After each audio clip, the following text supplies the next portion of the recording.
We actually have an interview today. We have Rob from Taxidermy Hall. Good morning, Rob. Hey, how's it going? It's pretty good. A bit rainy here in Palmerston North this morning. It's pretty gross weather, but it's nice to have you here with us this morning. So it's all good. Good. I'm glad to be with you guys. It's pretty gross over my end as well. So we're matching there. Yeah, where are you based at the minute? Not in a stalker way, but you know. Yeah. I'll give you the exact address maybe, but no, I'm in Brooklyn at the moment. I'm just having a few months over here to sort of work on some stuff and get some time away.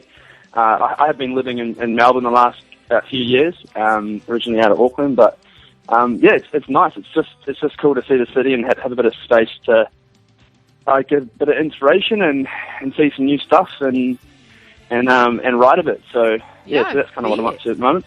No, that's awesome. Yeah. So for the uninformed listener, can you tell us a bit about Taxidermy Hall? Yeah, sure. So, originally, my first band that we first started in New Zealand was Whitebirds and Lemons. It's a reasonably obscure band from Auckland, but started out with them and spent about 5 years playing with them. Moved to Melbourne about 2008, and after a couple of years over there, I was writing a lot of tunes for them, and it just sort of I felt like a bit of a movement away from what we were doing, and just a sort of want to make some music that potentially we couldn't really replicate in the band because it was too many layers or the instruments weren't matching and the style was sort of changing. So I sort of started writing a lot of solo stuff, and out of that, like, it just sort of came together that I thought maybe I should actually start releasing this stuff. And yeah, that was about 3.5 years ago now. Sweet. And yeah, that was when it sort of first started coming together, and then over the course of the next year or so, I worked on the tunes that went into my debut album, Swimming in the Snow Globe, which was released late 2012. Mm-hmm. But yeah, it's because I went from playing a lot of live shows and stuff with Whitebirds and Lemons and recording here and there with them to not playing really live and just focusing on recording. So what was cool about that is I could just sort of take my time with the tunes and work on them at home. I sort of had a home studio set up and have had that for the last little while. Mm-hmm. And it's great. Sort of gives me a chance to explore exactly what I want in the recorded form and try and get that really, really tuned. But that's sort of the brief summary, I suppose. Yeah, no, that's awesome. Yeah. So what is your usual music making process? It can be quite different, but sometimes it starts out with something I'm just humming and sort of something's formed in my head and I need to write that down, and often that, even if I do have something like that, it'll change so drastically when I actually bring it into fruition. But sometimes I just sit down and I'll just basically, like, it's like playing Street Fighter at the dairy, like just button mash until something like comes together. Awesome. And I'm like, okay, that's cool, and sort of build layers and layers and layers, and then see where the melodies will take me, and yeah, I use a lot of software and stuff, so just looping things or figuring out sort of ways to structure it, following that is the next point. But it's just whatever moves me, really. Like if I feel like there's something in a melody, and it's easy once you've got that to explore and add to it and find other things that will make it come out and sound really good. That's awesome. We're loving Cinematic Stewardess here on Control. What was the recording process like on that single, and what made you decide to release it on a 7-inch, which I think is so cool? Yeah, I'm so happy to be able to do that. Like, it's one of those things you always want to put some vinyl out, but it's not super practical these days. Yeah. Essentially, I was kind of messing around with this song idea, and a good friend of mine from Melbourne approached me, and he sort of does some work in the music industry, but he was sort of thinking that he wanted to start doing one-off releases, and he sort of sat down and we said, like, the idea would be we get some cool artwork, we do just a limited run of vinyls, and we just do a one-off release through his label called Unfunk International.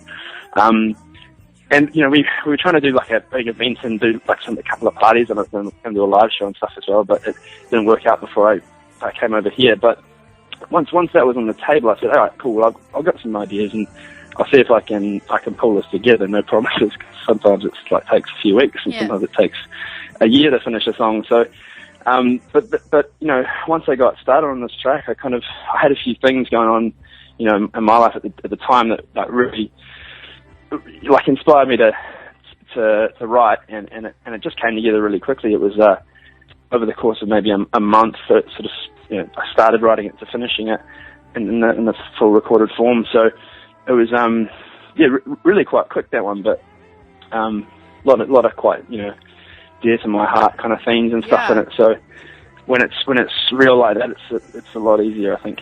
That's awesome. So some pretty cool people feature on that song, Labata and Sven Peterson. How did you get them involved, and what was it like working with them?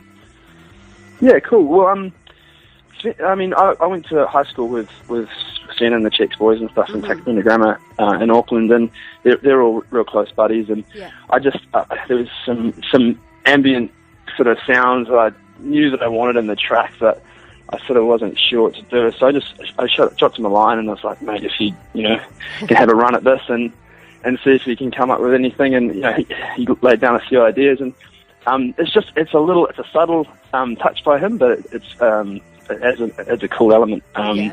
With Ali, it's kind of friends of friends in Melbourne. A friend of mine runs a record label over there called IOU.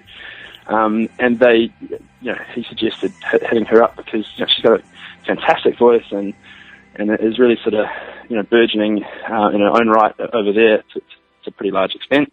And so just dropped her a line and she said, yeah, that sounds great, like the track. So she came right round one day to the bedroom studio and laid down some tracks. It's all pretty DIY, like it's like, oh yeah, come on, sit down on, I guess, the corner of the bed. We'll make this happen. Awesome. Yeah. So it was cool. It all worked fairly seamlessly. So. So what we all want to know here is there any new music in the works? There is actually, yeah. In the last few weeks, I've been, just being over here, I've had the time and the sort of inspiration to get some stuff done, and there is certainly at least one track. One track's almost finished. They'll probably release it again as a standalone single, probably not on vinyl, but I hope in the next couple of months, maybe in 2 months' time, I'll be able to release that. So that's pretty exciting. And there's another one or two that, depending on how quickly things get done, I should be able to release in the next 3 to 4 to 5 months. So it's cool. It's good to have some stuff in the pipeline. That's so cool. So about recording in like your bedroom kind of setup, do you prefer that over a studio? Well, I mean, like with my style, it's I don't need much more than that. Yeah. Like, if like back when I was playing with Whitebirds, like it's a live band really, so I wouldn't be able to record that in my environment here. And working in the studio, a decent studio for that stuff is awesome because you get to hear the full realization and the richness of the sound that can be created through like a really pro desk and good engineers. And but for my stuff, I just love the fact, and it can be good, it can be bad, but I love the fact that I can just take it whenever I'm feeling like it and work on it whenever, and just sort of, it's not finished because the time you paid for the studio is run out. It's finished when you want it to be finished, which is, like I say, can be kind of bad because you're like, well, it's not done yet, it's got to be perfect. You add little bits and keep going. So that holds up the process a bit in that regard. But generally it's just awesome because you can sit down if you got half an hour or sometimes end up spending the whole night doing it. So it's cool. That's awesome. So here at Radio Control, we like to ask the question: if you were a fruit, what fruit do you think you'd be and why? Oh God, it's a tough question. It is tough. Shit. What fruit?